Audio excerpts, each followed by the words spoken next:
Assalamualaikum warahmatullahi wabarakatuh. Saya Yudi Pramuka, tukang donat dari Parung Youtuber tertua di semesta. Alhamdulillah wassalatu wassalamu ala rasulillah. Kalau kita Indonesia nggak ada Rocky Gerung, kalau Indonesia nggak ada Anies Baswedan, tentu adalah Indonesia yang tidak ada yang membayang-bayangi menuju kehancuran total ya. Kita lihat Rocky Gerung sejak 5 tahun yang lalu ya, setidak-tidaknya dalam konteks pesantren Ojo Lali betul-betul itu viral waktu saya bikin Rocky Gerung melawan pengkhianatan intelektual ya. Itu ada sekitar 15 menit saya bikin di Cijeruk ya, di Kabupaten Bogor, di kawasan di pesantren Darussofa ya. Saat itu dia memang baru muncul melalui media televisi, Rocky Gerung dengan pikiran-pikiran yang tajam ya. Tahun 2018 akhir video itu saya muat hari Rabu ya, tanggalnya 24 Desember ya, tahunnya 2018 ya.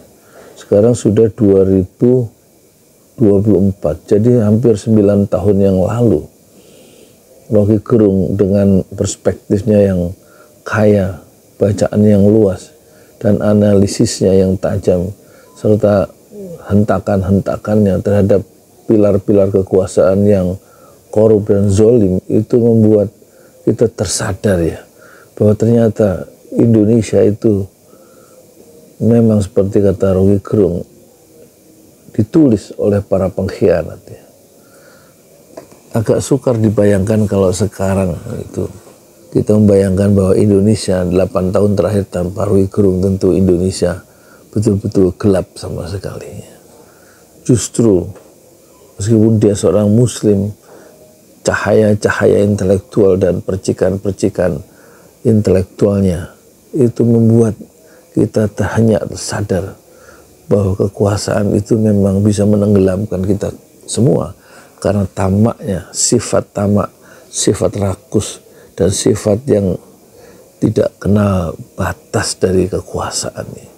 Memang kekuasaan itu memabukkan, bukan hanya memabukkan dan menenggelamkan si penguasa itu dan rejimnya, dan melahirkan para penjilat-penjilat ya di sekeliling kekuasaan itu, dan itu semua disingkapkan ya, para penjilat-penjilat kelakuannya, para penguasa-penguasa yang rakus itu disingkapkan oleh Rocky Gerung hanya semata-mata dengan kekuatan refleksinya, kekuatan intelektualnya, dan bagaimana sejarah menjadi cermin dan bisa menerangi ya, Indonesia modern kita. Dan aktivitas intelektualisme dari Rocky Gerung sangat bermanfaat ya, untuk Indonesia. Bukan hanya untuk Indonesia, terutama untuk penguasa-penguasa yang tidak ada yang memberikan satu teguran ya.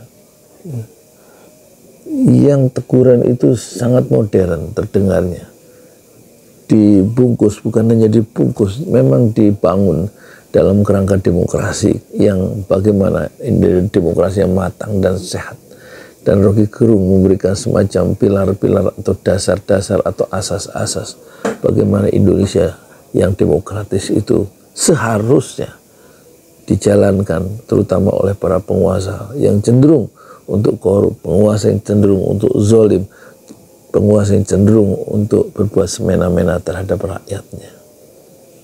Kemarin saya dengar ada teman saya bilang waktu makan bubur di warung, dia baru saja membayar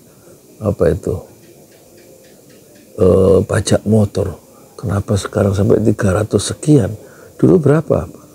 Dulu 100 sekian. Jadi naik luar biasa pajak motor. Siapa yang naikkan? Penguasa kan? Penguasa yang zolim. Kenapa? Kemudian merusak atau membuat struktur kejiwaan masyarakat itu jadi terguncang ya, karena segalanya menghimpit kehidupan dia. Meskipun bayaran motor itu setahun sekali, tapi naiknya harga itu untuk pajak motor itu bukan semata-mata pajak motor yang menyusahkan, segala naik, ya, subsidi dicabut misalnya, dan barang-barang naik itu bikin susah ya masyarakat. Dan ini adalah kelakuan dari penguasa-penguasa yang tidak ingin membahagiakan rakyatnya sendiri. Terus penguasa itu atau pemerintahan itu dibuat untuk apa, ya kan? Ya untuk kesejahteraan rakyatnya sendiri, bukan untuk menggemukkan ya pundi-pundi emas dan dinar para penguasa dan penjilat-penjilatnya di sekitar kekuasaan itu, dalam konteks mengingatkan kembali, menegur penguasa agar lebih mensejahterakan rakyatnya.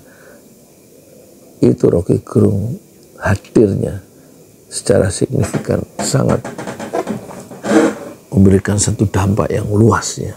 Kata Roky Gerung, kalau kita ingat, dia pernah bicara bahwa negara atau pemerintah itu punya potensial, hanya negara yang punya potensi untuk berbuat ketidakadilan, berbuat zalim. Rakyat tidak punya potensi, ya, tidak punya kemungkinan untuk berbuat tidak adil. Kenapa? Yang punya kekuasaan itu hanyalah penguasa. Yang berbuat tidak adil kemungkinan besar hanya penguasa, karena dia yang punya kekuasaan, kewenangan yang besar, dan dia yang punya anggaran, dan dia punya infrastruktur dari atas sampai bawah. Jadi potensi untuk berbuat tidak adil itu memang dalam perspektif Roky Gerung memang ya hanya dimiliki oleh penguasa. Oleh karena itu kehadiran Roky Gerung itu betul-betul ditakuti oleh penguasa yang memang tamak dan ingin mengeruk keuntungan yang sebesar-besarnya. Kita lihat menteri-menteri yang sangat mewah, penguasa-penguasa yang sekarang sebentar lagi lengser ya, rejim ini, mereka mendapatkan terlalu banyak, sementara rakyat mendapatkan terlalu sedikit atau tidak mendapatkan apa-apa, hanya mendapatkan BLT. Dan dari segi yang lain ya, kehadiran Roky Gerung itu disambung oleh kehadiran dari Anies Baswedan ketika dia secara kenyataan historis dia membuktikan ternyata kekuasaan kalau diberikan kaki keadilan dan memihak rakyat banyak dan juga membela rakyat yang lemah atau yang dilemahkan oleh struktur, itu betul-betul kekuasaan itu sangat berguna bagi jutaan orang. Anies Baswedan sudah membuktikan waktu dia menjadi gubernur Jakarta, dan kehadiran Anies Baswedan yang sudah mempunyai laboratorium di DKI dan dia bisa mengeksekusi gagasan-gagasan keadilan untuk semua kelompok yang diperlukan setara, dan kemudian rakyatnya diberikan kebahagiaan, diberikan dana, mahasiswa, lansia, marbot masjid, ya, kemudian rumah-rumah ibadah dari berbagai macam agama, itu diperlukan dengan keadilan seorang penguasa yang bernama Anies Baswedan. Ini adalah contoh konkret seorang atau keadilan itu dieksekusi dalam ruang-ruang yang nyata dalam sejarah-sejarah politik Indonesia modern. Sementara Roky Gerung menegakkan keadilan pada level pikiran yang membetulkan kembali cara berpikir penguasa dan juga civil society dalam memandang negerinya dan dalam memandang ketamakan-ketamakan para penguasa serta para pengkhianat-pengkhianat di sekitar kekuasaan. Sementara Anies Baswedan mencoba memperlihatkan dengan cara yang genuine, dengan cara yang asolah, dengan cara yang otentik, bagaimana kekuasaan itu didemonstrasikan dan diberikan kaki keadilan, kesetaraan, dan memihak pada orang-orang yang kecil, memihak orang kebanyakan dalam dia membuat sebuah keputusan-keputusan politik. Dan Roky Gerung serta Anies Baswedan itu bagaikan sayap kembar, sayap kanan dan sayap kiri, sehingga burung itu terbang menuju demokrasi yang matang dan sempurna. Tetapi bahaya, badai kadang-kadang bisa menghancurkan sayap-sayap, terutama pikiran-pikiran kritis dari Rocky Gerung dan Anies Baswedan. Kita baru tahu ternyata, ya, Anies Baswedan mengatakan kalau yang kalah pemilu itu seharusnya menjadi oposisi dan memberikan kesempatan yang fair kepada pemenang pemilu, tetapi ketamakan, kekuasaan dan hubud dunia selalu ingin mengikuti alunan gelombang hedonisme dan alunan hidup yang penuh dengan flexing. Itu membuat terjadi koalisi besar di dalam pemerintahan yang baru, dan itu berarti ruang-ruang oposisi, ruang-ruang bersikap kritis akhirnya tidak bisa dimainkan oleh partai-partai politik yang kalah, yang seharusnya dia menjadi oposisi. Dan ini, dalam konteks ini, maka kehadiran Anies Baswedan dan Rocky Gerung sebagai bagian dari civil society yang kritis, yang ingin, ya, selalu menegur penguasa dan membela rakyatnya sendiri yang dilemahkan secara struktural, membela rakyat kebanyakan. Kehadiran keduanya betul-betul seperti cahaya dalam kegelapan malam. Cukuplah Rocky Gerung dan Anies Baswedan menjadi bintang di langit zaman, dan cukuplah rejim-rejim yang membawa cahaya kegelapan itu tenggelam bersama-sama dalam ketamakan dan dalam lautan pengkhianatan terhadap bangsanya sendiri. Saya Yudi Pramuko, tukang donat dari Panung YouTuber, tertua di semesta Fasbir Sabar Jamilah. Bersabarlah dengan kesabaran yang indah. Assalamualaikum warahmatullahi wabarakatuh. Assalamualaikum warahmatullahi wabarakatuh.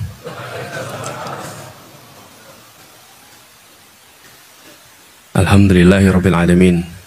Wassalatu wassalamu ala asyrafil anbiya'il mursalin sayyidina wa habibina wa maulana Muhammadin wa ala alihi wa ashabi ajmain. Raditu billahi rabbah wa bil islami dina wa bil Muhammadin nabiyya wa rasulah. Rabbi zidni ilma warzuqni fahma. Amin. Amma ba'du.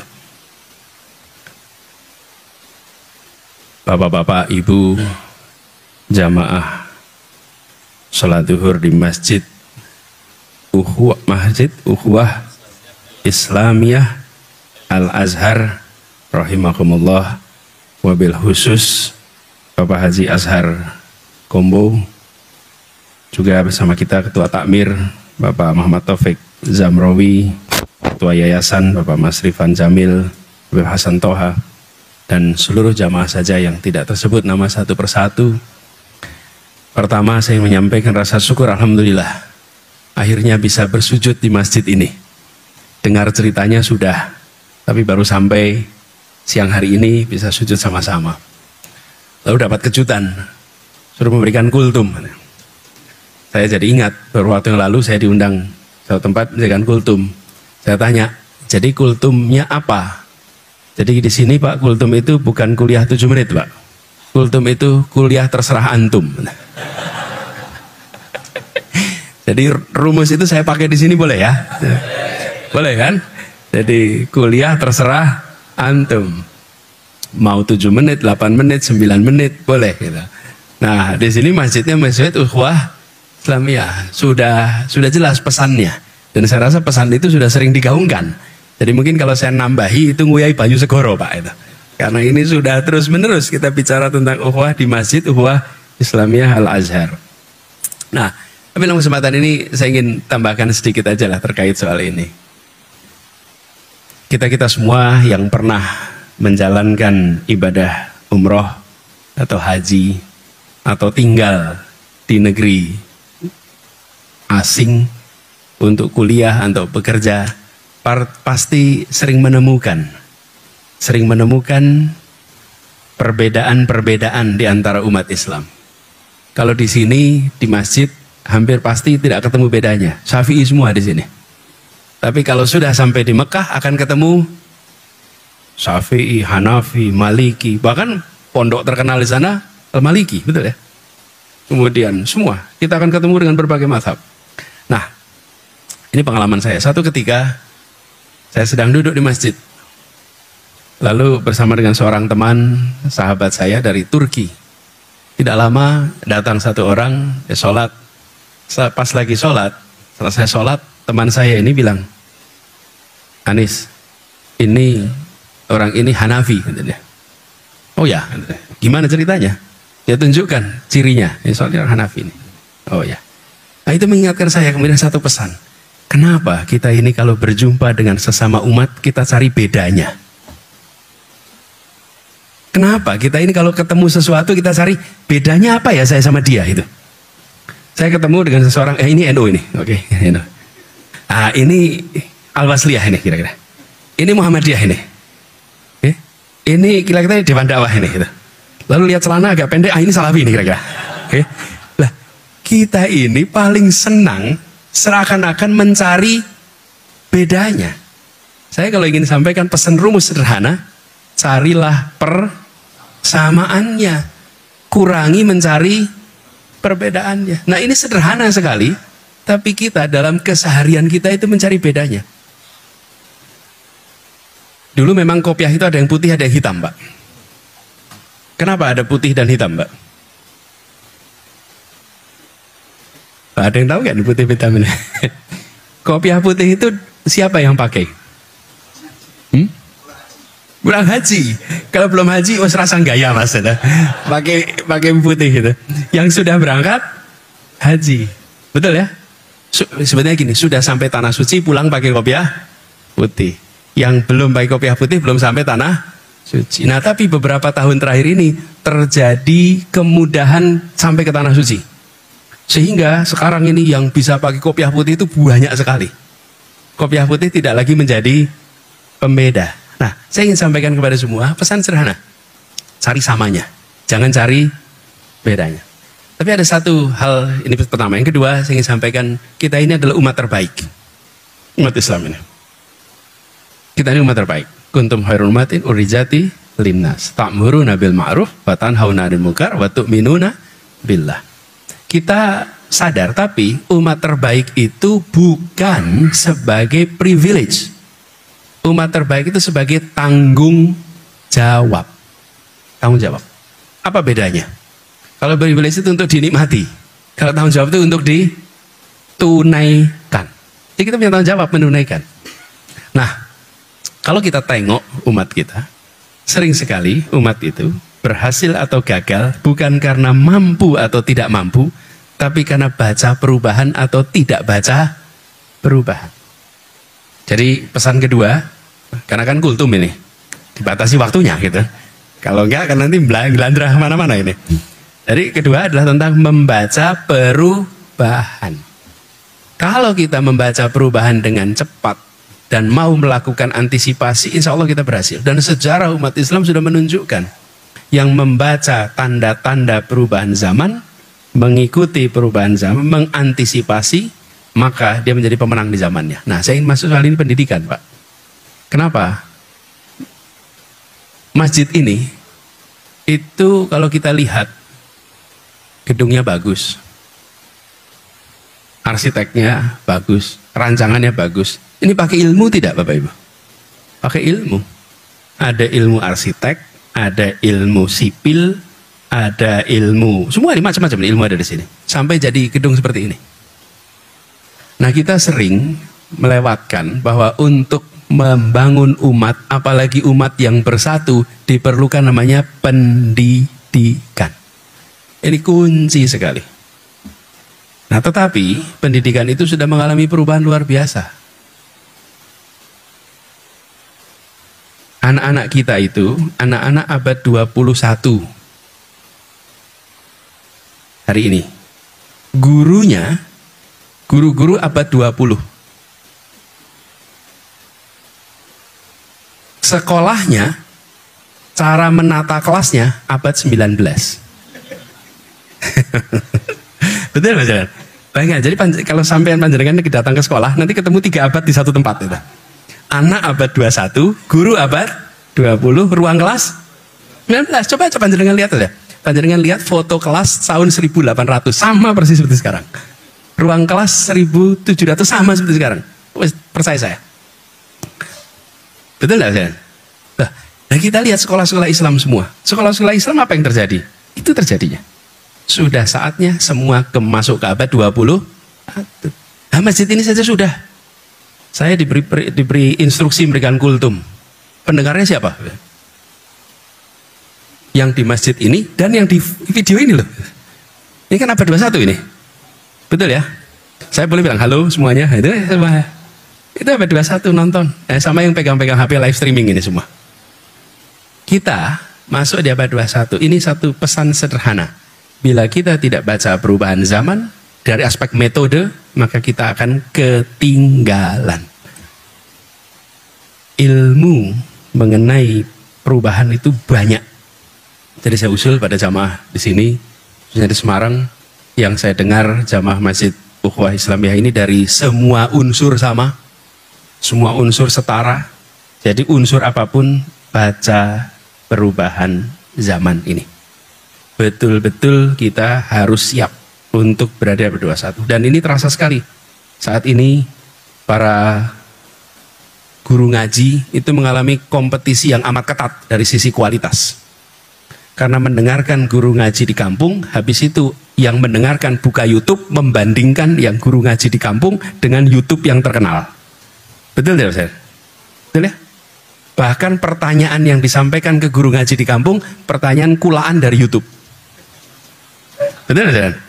Nah ini aspek sederhana yang harus jadi perhatian bagi kita semua.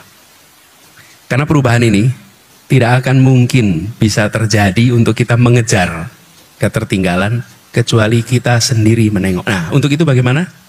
Saya usul pada kita semua di sini. Saya usul untuk kita tengok perkembangan dunia dan memperhatikan perkembangan dunia. Ini namanya kuliah kan? Ini kan kuliah loh. Kultum loh, kuliah tuh, betul ya kuliah? Bener ya? Jadi kalau kuliah itu dosen tanya boleh dijawab toh? Nah, tadi kan dibilang tidak boleh tanya jawab. Maksudnya jangan tanya ke dosennya gitu enggak. Tapi dosennya tanya sama mahasiswanya boleh toh? Boleh.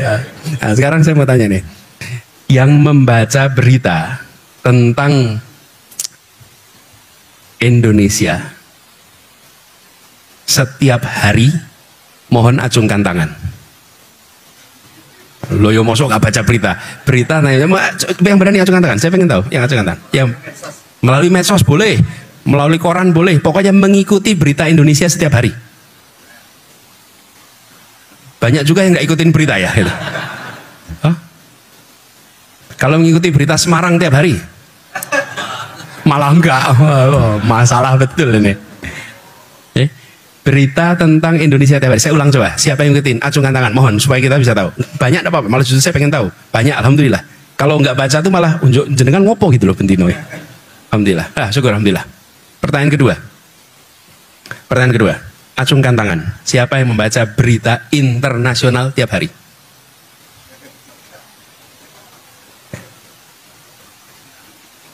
Siapa di antara itu yang baca berita internasional di luar Palestina setiap hari? Kalau Palestina semuanya baca. Di luar soal Palestina tiap hari. 2, 3, 4. Ini salah satu persoalan yang kita hadapi. Kita bukan tidak mampu, tapi kita tidak membaca apa yang sedang terjadi di luar begitu cepat. Bulan depan adalah haji. Bulan depan haji.